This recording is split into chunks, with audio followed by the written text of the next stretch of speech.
इस क्वेश्चन में दिया हुआ है कि two insulated charge copper sphere, दो इंसुलेटेड चार्ज कॉपर स्पेयर क्या है, ए एंड बी, यहाँ पर आपका ए है और दूसरा क्या है, बी है, have their centre separated by distance of 50 centimetre, दोनों को कितना डिस्टेंस पर सेपरेट करके रखा गया है, 50 सेंटीमीटर।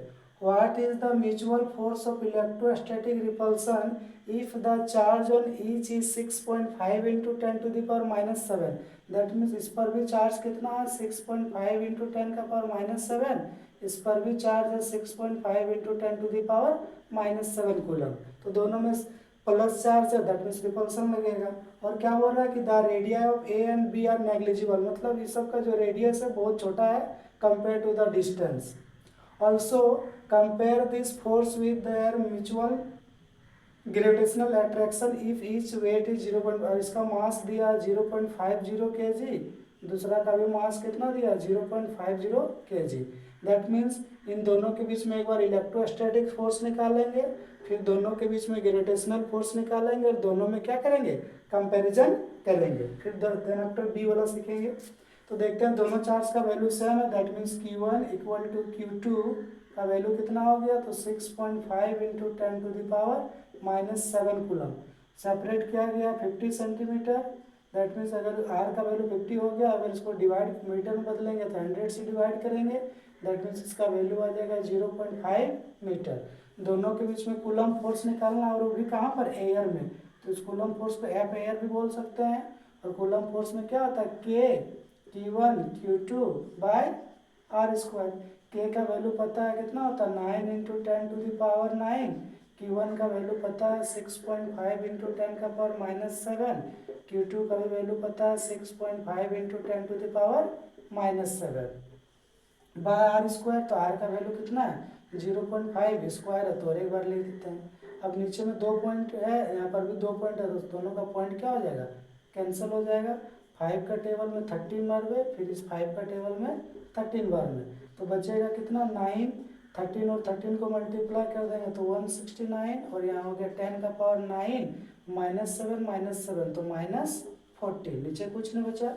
इसको मल्टीप्लाई कर देते तो 9 9 जा 81, 8 हो गया, 9 6 जा 54, 54 और 8 तो आपका शायद 62 हो जाएगा। 6 9 1 जा 9 और 6 15, और इधर हो गया 10 का पावर कितना -5। 3 डिजिट के बाद अगर हम लोग पॉइंट लगा देते दैट मीन्स 1.521, तो यहाँ पर 3 डिजिट कम हो जाएगा, दैट मीन्स 10 का पावर कितना होगा -2 newton. That means F air का वैल्यू स्टैंडर्ड फॉर्म में लिखेंगे तो कितना आएगा 1.5 into 10 to the power -2 newton, जब दोनों चार्ज के बीच में कूलम फोर्स का वैल्यू इतना है।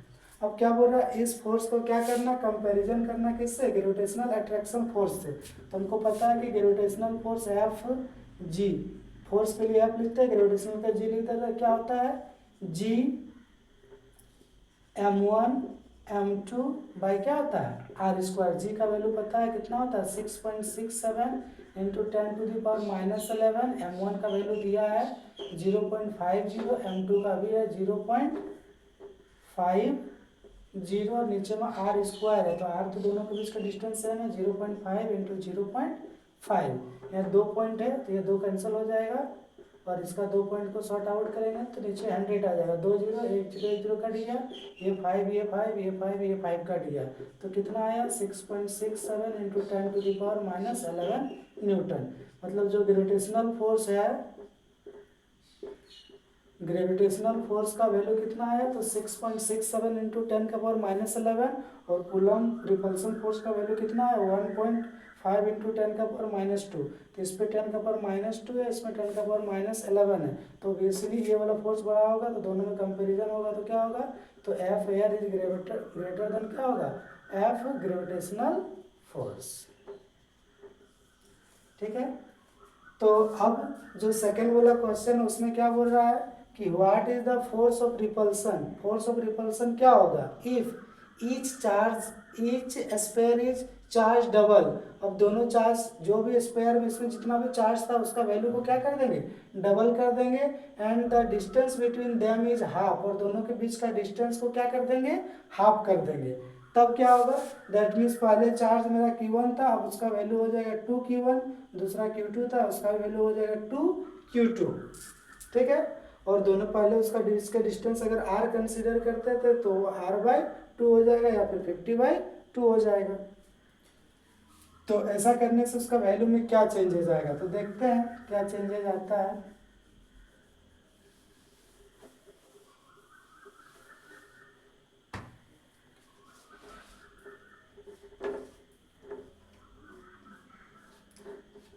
तो हम लोग जानते हैं कि सेकेंड केस के लिए तब क्या होगा, तो F इक्वल टू क्या पढ़े, K/Q1/Q2/r²। तो इस बार बोल रहा है कि दोनों चार्ज को डबल करेंगे ईच स्क्वायर। तो पहले यहाँ पर 2Q1 हो गया, ये हो गया 2Q2 और उसके बीच का डिस्टेंस को हाफ कर देंगे, दैट मीन्स ये हो जाएगा r/2 का स्क्वायर।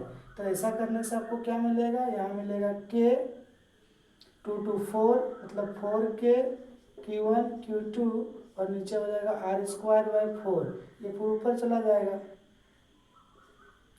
तो यहाँ पर क्या होगा 16K/Q1/Q2/r²। तो यहाँ 16 हो जाएगा, Q1 Q2 का वैल्यू, इसका वैल्यू तो हम लोग पहले निकाल चुके हैं। तो इसका वैल्यू कितना हो जाएगा 1.5 × 10⁻²। दोनों को मल्टीप्लाई कर देते हैं, जितना आएगा आंसर हो जाएगा। तो इसका वैल्यू कितना हो जाएगा 15 6 90, तो 0 9 हो गया, 15 1 जा 15 और 9, 15 और 9 कितना हो जाएगा 24, और एक डिजिट के बाद पॉइंट था तो यहाँ पर हो जाएगा, और 24 × 10⁻², न्यूटन। अगर इसको पॉइंट लिखेंगे तो कितना हो जाएगा 2.4 × 10⁻⁻1 न्यूटन, ठीक है। अब उसमें और क्या पूछ रहा था, एंड सेकेंड नंबर में the 2 sphere are placed in water. अब दोनों स्पेयर को हम लोग कहाँ पर रख देंगे, वाटर पर रख देंगे। तो वाटर पर रखेंगे तो उसका वैल्यू में क्या चेंजेस आएगा, तो पहले हमको पता है कि वाटर पर रखने से क्या होगा तो देखते हैं, हमको पता है कि जब वाटर पर रखते हैं, किसी मीडियम पर रखते हैं, तो उसका मीडियम का डाइलेक्ट्रिक कांस्टेंट से क्या करना पड़ता है, डिवाइड करना होता है। आप वाटर इक्वल टू तो क्या हो जाएगा, तो जनरल फार्मूला क्या होता है K/Q1/Q2/r², या फिर इसके जगह पर क्या लिखते हैं 1/4πε0 Q1/Q2/r²। और जब किसी मीडियम में रखते हैं तो मीडियम का डाइलेक्ट्रिक कांस्टेंट से डिवाइड करते हैं। तो हमको पता है, तो इसको इस तरह लिख सकते हैं 1/4πε0 Q1/Q2/r²। यहाँ पर ये के और इस के में डिफरेंस होता है ना, ये के कूलम कांस्टेंट होता है, जो नीचे में डिवाइड करते हैं उस के को के क्या बोलते हैं, डाइलेक्ट्रिक कांस्टेंट। तो हमको पता है कि इतना का वैल्यू तो हम लोग निकाल चुके हैं, और 1/k क्वेश्चन में दिया हुआ है डाइलेक्ट्रिक कांस्टेंट का वैल्यू कितना 80। तो यहाँ हो जाएगा 1/80 और इसका वैल्यू कितना है 1.5 × 10⁻⁻2 न्यूटन। ये शुरू वाला केस के लिए पूछ रहा है। अभी दोनों को डिवाइड कर देंगे, जो आएगा मेरा क्या आ जाएगा, आंसर आ जाएगा। इसका पॉइंट आउट को नीचे सॉल्व कर देते हैं, तो यहाँ पर क्या हो जाएगा 15/8 × 10⁻², और पहले है 10⁻⁻2।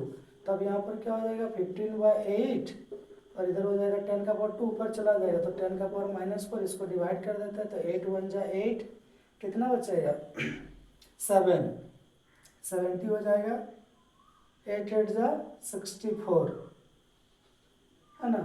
That means 1.8 × 10⁻⁻4 Newton.